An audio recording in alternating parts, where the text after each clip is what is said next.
Hello les guys, j'espère que vous allez bien. On se retrouve dans un nouvel épisode de Upgrade tes relations, le podcast qui t'enseigne à gérer et à t'épanouir dans tes relations amicales, familiales et professionnelles. Il y a un épisode disponible tous les mercredis et dimanches à 21h, alors n'oublie pas de mettre le podcast dans ta bibliothèque pour ne rien rater. Aujourd'hui, on aborde la question de la méchanceté humaine. Tu le sais très bien, j'enseigne autour des relations humaines. À chaque épisode, je t'encourage, toi qui m'écoutes, à sortir des relations qui te font pas du bien pour créer celles qui t'épanouissent, celles où tu peux t'affirmer et celles où tu peux être réellement toi-même.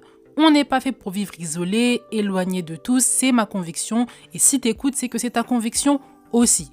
En revanche, on n'est pas fait pour souffrir non plus. Il ne s'agit pas d'aller de relation en relation, souffrir entre temps, souffrir sans but, souffrir sans raison. Et puisque tu n'es pas fait pour souffrir, d'aller de relation en relation sans t'épanouir, sans t'affirmer, sans être qui tu es réellement, il faut que tu sois armé face à la méchanceté humaine parce qu'elle existe. Elle existe, mais tu peux la combattre. Elle ne doit pas être ta peur, elle ne doit pas t'empêcher d'aller vers là où tu veux aller. Récemment, une auditrice m'a envoyé un message sur TikTok. Envoyez-moi des messages sur TikTok, je vous réponds, mes DM sont ouvertes, vous me posez vos questions. D'ailleurs, il y a un nouveau concept que je vais lancer, je vais en parler juste après. Mais pour revenir à l'auditrice qui m'a envoyé un message, justement, sa peur, sa plus grande peur, c'est ça. La peur qu'on lui fasse du mal, la peur d'être dévastée si elle est confrontée à la méchanceté gratuite, à la méchanceté humaine. Elle ne sait pas comment réagir. Et c'est pour elle, notamment, que je réalise cet épisode, et vous en profitez tous aussi par ailleurs, pour vous montrer que vous pouvez résister à la méchanceté humaine. Vous allez y être confronté, je ne vais pas faire semblant que ça n'existe pas, mais vous pouvez y résister et y résister tranquillement. Il n'y a pas besoin de s'affoler. Donc aujourd'hui, on se concentre vraiment sur cette thématique. Si tu veux sortir de cette peur-là, de la méchanceté humaine, de la méchanceté gratuite, à chaque fois que tu as été confronté, tu étais dévasté, ça t'a pris des jours, des mois, des années pour en sortir, l'épisode est pour toi. Je t'invite à prendre ton petit carnet, ton notebook, à t'installer dans un lieu calme. Comme chaque épisode, il y a beaucoup d'informations qui vont être données, beaucoup d'informations riches. Il faut que tu sois capable de les noter. Et une fois que c'est fait, on peut commencer. Tout est conditionné par ton état d'esprit. Si l'état d'esprit est le bon, tu vas t'en sortir. En revanche, si l'état d'esprit n'est pas le bon, il va te desservir et tu vas mal te sentir. Le premier état d'esprit à avoir, à ancrer en soi, c'est de se dire qu'il n'y a pas que des bonnes personnes sur cette planète. Le monde n'est pas rose. Pendant 3 ans, j'ai travaillé dans un lycée de ma ville en tant que surveillante pendant mes études. Et la 3e année, j'ai eu une nouvelle collègue qui a intégré l'équipe 1 mois après tout le monde. Et déjà 2 semaines après son arrivée, les tensions, elles ont commencé à apparaître. Au début, c'était plutôt léger, c'était des histoires de « t'as parlé sur mon dos, elle a parlé derrière le dos de tel », jusqu'à ce que vraiment ça enfle et ça devienne un réel problème. Moi qui étais là depuis un certain temps, je me suis dit, tu sais quoi, t'as une belle relation avec tes supérieurs, t'as une belle relation avec tes CPE, n'hésite pas à aller leur en parler, surtout si tu te sens mal. Et c'est exactement ce que j'ai fait, mais j'ai eu tout l'inverse de ce que je pensais recevoir. Et pourquoi ? Parce que les CPE n'arrivaient pas, ne pensaient pas, ne croyaient pas que c'était possible qu'il existe des personnes comme ça. Et une des choses qui a beaucoup joué, c'est qu'elles étaient jeunes. Donc elles n'avaient pas l'expérience de quelqu'un qui a fait 40 ans dans le métier, 50 ans dans le métier, qui connaît le monde du travail, qui n'est pas juste sorti des études et allé dans le monde du travail. Une personne qui connaît le monde du travail sait de quoi je parle. Elle sait qu'il y a des personnes au travail, elles se prennent pour plus que plus, elles font des problèmes, elles n'arrivent pas à rester en place. Mais elles n'arrivaient pas à y croire. Pourquoi ? Parce que dans leur tête, c'était le monde des bisounours. Le premier moyen d'être armé face à la méchanceté gratuite, c'est de savoir que le monde n'est pas rose et ne pas être dans le monde des bisounours. Lorsque tu n'es pas dans le monde des bisounours, tu gagnes en méfiance. Le monde n'est pas rose, tu le sais, tu sais qu'il y a du danger. Il ne s'agit pas d'être parano, mais il s'agit de faire attention. Quelles informations tu dis ? Quel est ton comportement ? Quelle est ton attitude ? Comment tu te maîtrises également ? Quand tu sais que le monde n'est pas rose et que tu peux tomber sur des collègues vicieux, par exemple, dans le cas que j'ai donné, tu sais qu'il va falloir beaucoup te maîtriser ton calme parce que ça fait partie du monde du travail et ça fait partie de la vie. Lorsque tu penses que le monde est rose, que c'est les bisounours, Tu perds en méfiance. Moi, c'est exactement ce qui s'est passé. C'est une erreur que j'ai commise dans ce travail-là, en l'occurrence. C'est que je ne me suis pas méfiée. Pourquoi? Parce que pendant plusieurs années, j'étais habituée à travailler avec des collègues géniaux. J'ai rencontré des personnes formidables. Et pour moi, ça devait être comme ça dans le monde du travail. Quand j'ai été confrontée à cette personne, quand j'ai été confrontée à cette femme, j'ai pas su réagir correctement. Quand ça a explosé, quand les problèmes étaient arrivés à leur paroxysme, je n'ai pas su garder mon sang-froid, maîtriser mon calme, me maîtriser moi et mes émotions. Et donc de l'extérieur, ça donnait l'impression que c'était moi la méchante, c'était moi la mauvaise, c'était moi la personne ancienne qui voulait faire virer tous les nouveaux, alors qu'en réalité, c'était pas ça. C'est juste que comme je ne savais pas me maîtriser, je ne savais pas rester calme face à cette situation-là parce que je ne l'avais jamais rencontrée, c'est l'impression que ça donnait. Et je m'étais également permis certaines libertés qui faisaient que si elle avait envie, cette collègue-là, de m'enfoncer, elle pouvait. Elle pouvait parce que je m'étais permis certaines libertés, libertés que je n'aurais pas dû prendre à côté de cette nouvelle collègue parce que je la connais pas. Mais comme j'ai tellement été habituée à être avec des personnes géniales, formidables, qui ne disent rien, tout le monde a sa liberté, tant que les grilles de poste sont respectées, tout va bien, je me suis dit que c'était comme ça. En réalité, c'est pas tout le temps comme ça. Et chaque année, tu dois être méfiante. Tu as une nouvelle équipe, il y a de nouvelles personnes. Tu dois être méfiante. Ne crois pas que le monde, c'est un monde de bisounours. Tu vas te faire avoir. Deuxième point, les armes pour lutter face à la méchanceté gratuite sont mentales. Il n'y a pas d'action pour éradiquer la méchanceté de ce monde. J'aimerais même vous dire que vos standards vont vous empêcher de la vivre. C'est pas que tes standards vont t'empêcher de vivre la méchanceté humaine, c'est que tu vas la vivre mieux. Parce que tu sais que ça fait partie du monde, tu sais que tu as des standards, tu sais que tu es intelligente émotionnellement, mentalement, personnellement, relationnellement parlant, tu t'en sors. Et une des premières armes mentales, c'est de savoir qu'on est dans un monde où la méchanceté règne. Il y a des personnes méchantes. Des fois, il n'y a pas d'explication. C'est pas lié au passé, c'est pas lié à des traumatismes. Il y a des personnes qui ont un cœur ainsi. Et toi, tu dois être armé. Armé mentalement, pas armé d'action, pas armé de parole. C'est pas de ça qu'il s'agit. Je parle de l'arme mentale. Ton cerveau, ta tête, ton état d'esprit. La première arme pour faire face à la méchanceté gratuite, c'est de se dire qu'il n'y a pas d'explication. Je sais pas si vous aussi ça vous arrivait, mais quand j'étais au lycée et qu'on me faisait du mal, je pouvais rester des heures à me demander mais pourquoi on m'a fait du mal? Pourquoi on a agi comme ça? Pourquoi on m'a blessé? Qu'est-ce que j'ai fait? Et je restais comme ça des heures, des jours, des semaines. Et j'étais totalement déconcentrée sur ce qu'il fallait faire. Mes devoirs, réviser mes contrôles, réviser mon baccalauréat. Parce que j'étais trop focus sur une explication. La plupart du temps, ce qui se passait, c'est que je ne trouvais pas d'explication. Je n'en trouvais pas. Je pouvais même parler à la personne qui m'avait fait du mal, lui demander pourquoi tu m'as fait du mal, et je ne trouvais pas d'explication. Et en grandissant, ma conclusion, ça a été que il y a des comportements qui n'ont pas d'explication, même si on t'en donne, l'explication ne va pas te satisfaire parce qu'on t'a blessé et on estime tous qu'on ne mérite pas de souffrir. Lorsque tu cherches une explication alors qu'il n'y en a pas, tu te fais du mal à toi-même. Dans cet épisode, je parle de la méchanceté gratuite. Méchanceté gratuite. Il y a le mot gratuite. En principe, tu n'as rien fait. Donc, tu n'as pas à te remettre en question. C'est gratuit. Il n'y a pas d'explication. Et quand tu cherches une explication alors qu'il n'y en a pas, tu te fais du mal à toi-même. Tu perturbes ta paix mentale. Comme je l'ai dit précédemment, il m'arrivait de perdre des journées de productivité.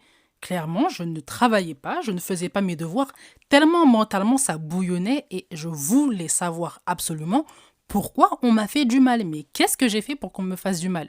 C'est moi qui perds les journées. La personne qui a fait du mal, elle vit sa vie, elle continue son chemin, elle va aller faire du mal aux autres. Mais moi, je suis perturbée. Et si demain j'ai le bac, comment je fais? Si demain j'ai une présentation au travail, comment je fais? Tellement mentalement, je suis perturbée. Lorsque tu cherches une explication à tout prix alors qu'il n'y en a pas, c'est de la méchanceté gratuite, je répète, tu commences à douter de qui tu es.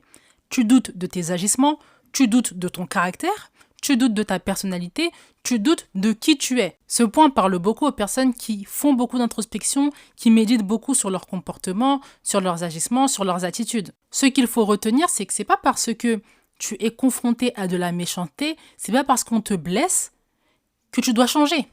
Tu dois pas changer, tu dois rester qui tu es.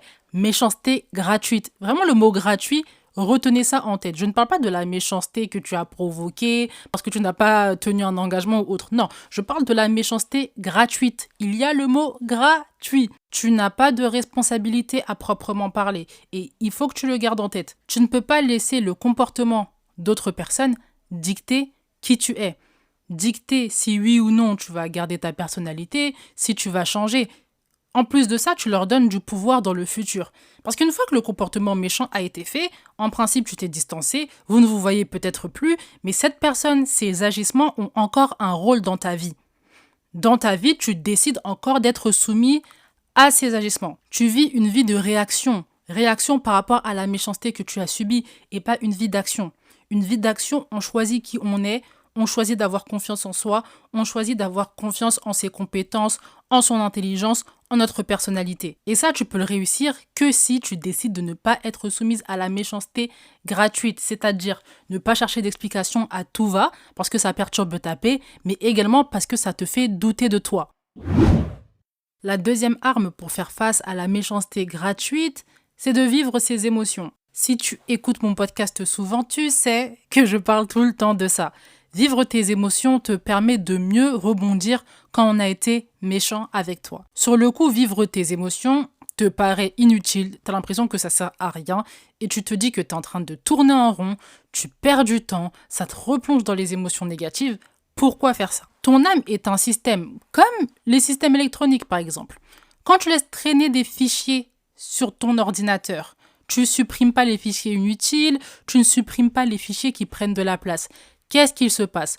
Le stockage commence à gonfler et puis tu reçois des notifications ensuite. Le stockage est saturé, veuillez racheter de la place, veuillez racheter des gigaoctets. Pourquoi? Parce que c'est saturé. C'est pareil avec ton âme et tes émotions. Quand tu ne les traites pas, sur le coup, quand ça te fait mal, quand tu ne tournes pas en rond comme tu appelles, quand tu n'es pas en train d'écrire par rapport à ça, quand tu ne décortiques pas ce que tu vis, pourquoi tu es en train de vivre ces choses-là, sur le coup, tu as l'impression que tu as gagné du temps, mais tu accumules. Tu accumules des émotions qui ne sont pas traitées, tu accumules des émotions qui stagnent. Ce qui se passe, c'est que le stockage va saturer, tu vas exploser. C'est comme ça qu'on se retrouve en burn-out, c'est comme ça qu'on a des dépressions, c'est comme ça qu'on a envie de se suicider, parce qu'on n'a pas traité les choses lorsqu'il fallait les traiter. Traiter tes émotions, c'est prendre soin de ta vie, vivre correctement, vivre avec une bonne santé mentale, parce que quand il le fallait, tu as traité tes émotions. Vivre tes émotions te permet de ne plus en avoir peur. Tu sais que ça va aller parce que tes émotions sont éphémères. Il y a beaucoup de personnes qui sont effrayées par la souffrance, la tristesse, la colère. Personne n'aime être triste. Personne n'aime être en colère, personne n'aime souffrir, c'est pas ce que je suis en train de dire. Mais il y a un gap entre ne pas aimer quelque chose et en avoir peur. Lorsque tu as peur, tu agis de sorte à ne pas être blessé, à ne pas être triste, à ne pas être en colère. Donc tu es en constante fuite, sans savoir que des fois la tristesse, la colère, la souffrance te font du bien. Tu en as besoin pour savoir qu'il faut que tu changes, qu'il faut que tu aies plus de standards, qu'il faut que tu t'affirmes plus. Et aussi, ça ne fonctionne pas.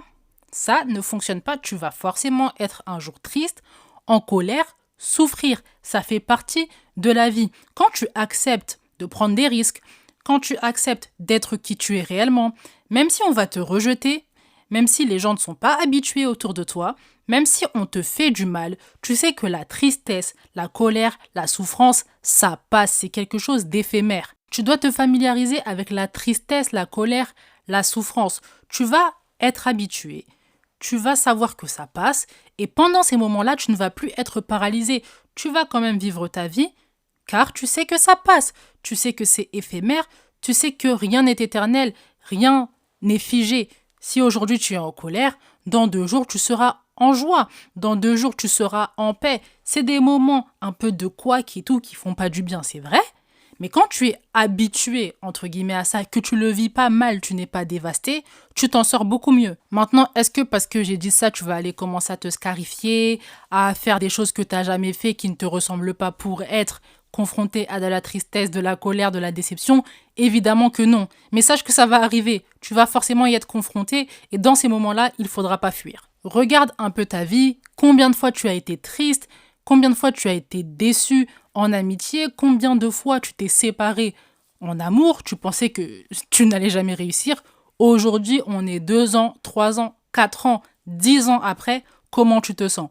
Est-ce que tu es encore triste par rapport à ce qui s'est passé quand tu étais au lycée? Évidemment que non. Les choses ont évolué. Alors il faut savoir que c'est pareil pour les émotions. C'est la même chose. Ça va passer. Mais quand elles sont là, ne les fuis pas. La troisième arme pour faire face à la méchanceté gratuite, c'est de se fixer un temps après lequel les faits appartiennent au passé. Une des choses qu'on fait et qui n'est pas bonne du tout, c'est de ruminer les événements pendant un trop long moment.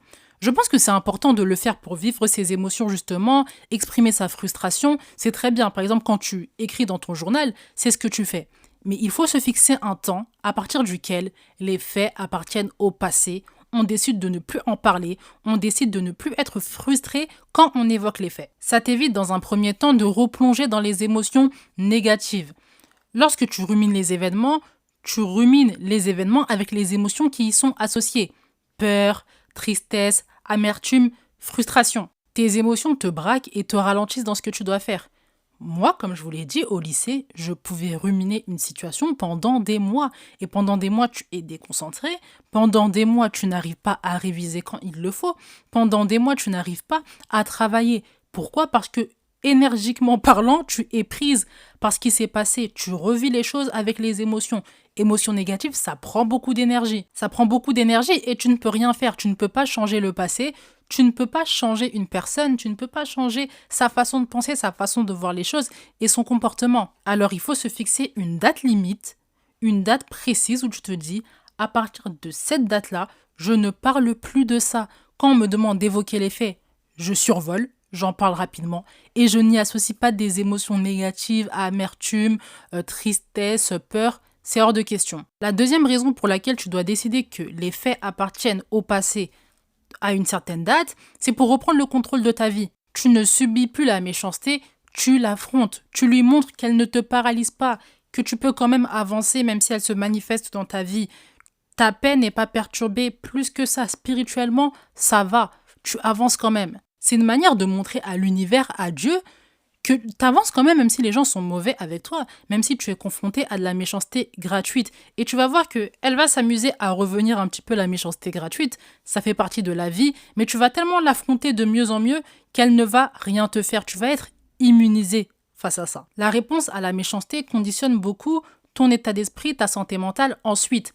Ma mère, elle me dit toujours que lorsque tu es confronté à la méchanceté gratuite, ignorance totale. Tu continues de vivre dans la joie, tu continues de vivre tes projets, tu continues d'aller au travail. Ça montre à Dieu, ça montre à l'univers et ça montre même à la personne qui t'a fait du mal qu'elle n'a pas de pouvoir sur toi. Qu'est-ce qu'une personne cherche quand elle fait du mal à quelqu'un, quand elle opère en méchanceté gratuite? Elle cherche à t'atteindre. Lorsque l'objectif n'est pas rempli, la mission a échoué. Donc elle ne peut que s'avouer vaincue. Donc c'est important de vivre ses émotions, de laisser un temps pour vivre ses émotions. Et quand je dis vivre ses émotions, c'est en fonction de toi. Ça peut prendre 1 jour, 2 jours, 3 jours, 1 semaine, 1 mois.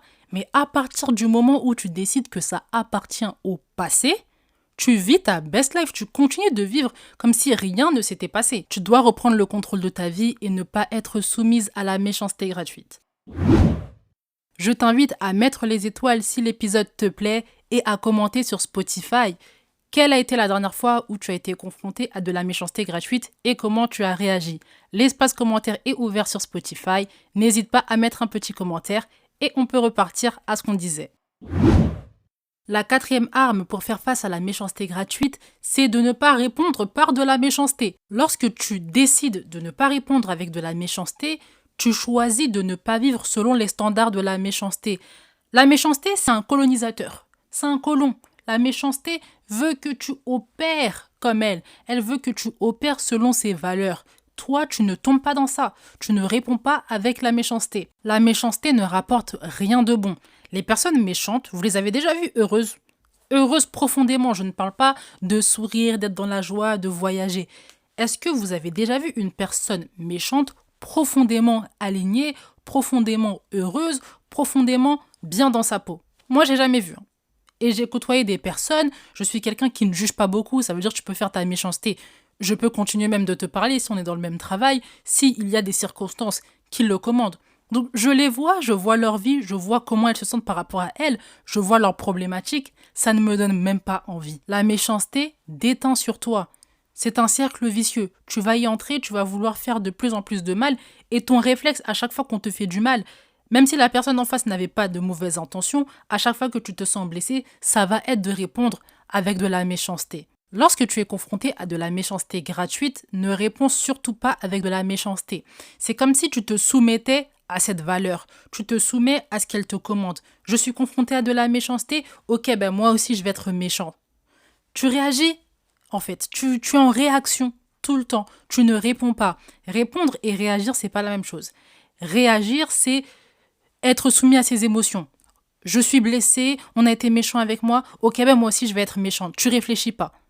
Répondre, c'est prendre son temps, c'est maîtriser ses émotions, maîtriser son calme, se maîtriser soi, garder son sang-froid, se poser les bonnes questions, prendre du temps pour vivre ses émotions et ensuite agir avec nos propres valeurs. Et si tu écoutes cet épisode, je suis persuadée que ta valeur première, ce n'est pas la méchanceté. Donc ne commence pas à te soumettre à elle.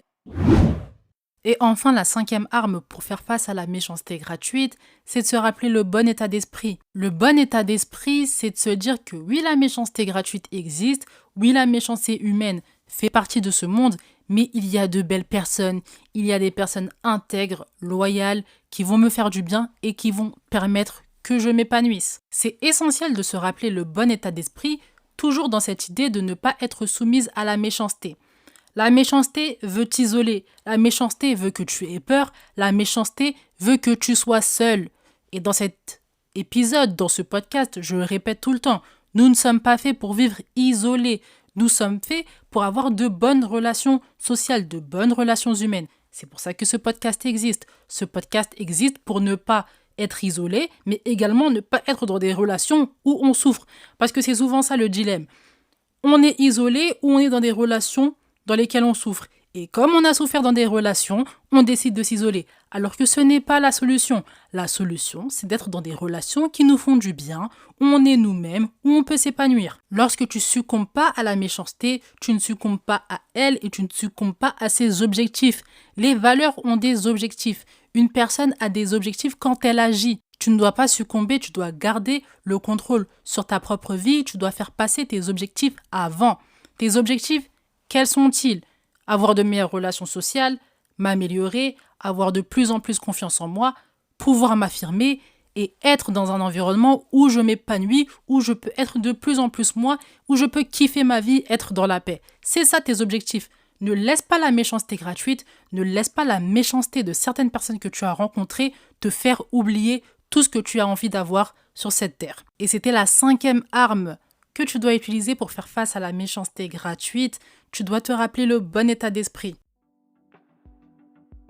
L'épisode touche à sa fin. Je t'ai présenté les armes que tu dois utiliser pour contrer la méchanceté gratuite, pour faire face à la méchanceté gratuite. Tu ne dois plus être paralysé par elle. Tu dois poursuivre tes objectifs. Tu veux un meilleur entourage. Tu veux être épanoui dans tes relations humaines. Tu le peux. Le plus important, c'est de garder le bon état d'esprit et ne pas te soumettre à la méchanceté gratuite. En introduction, j'ai parlé d'un nouveau concept. Ce concept, ça va être la FAQ mensuelle. Je te mets mon TikTok ou mon adresse mail si tu n'as pas TikTok pour me poser les questions. Tu as tout le mois de février pour me poser les questions que tu souhaites. J'en sélectionnerai une dizaine et je vais faire un épisode par mois pour répondre à ces questions. Donc mes DM TikTok sont ouvertes, mon email est ouverte, je mets les liens en description. Partage l'épisode aux personnes autour de toi pour qu'elles puissent aussi arrêter d'avoir peur de la méchanceté gratuite et qu'elles puissent poursuivre leurs objectifs. On se retrouve dans le prochain épisode. Prends soin de toi. Bye!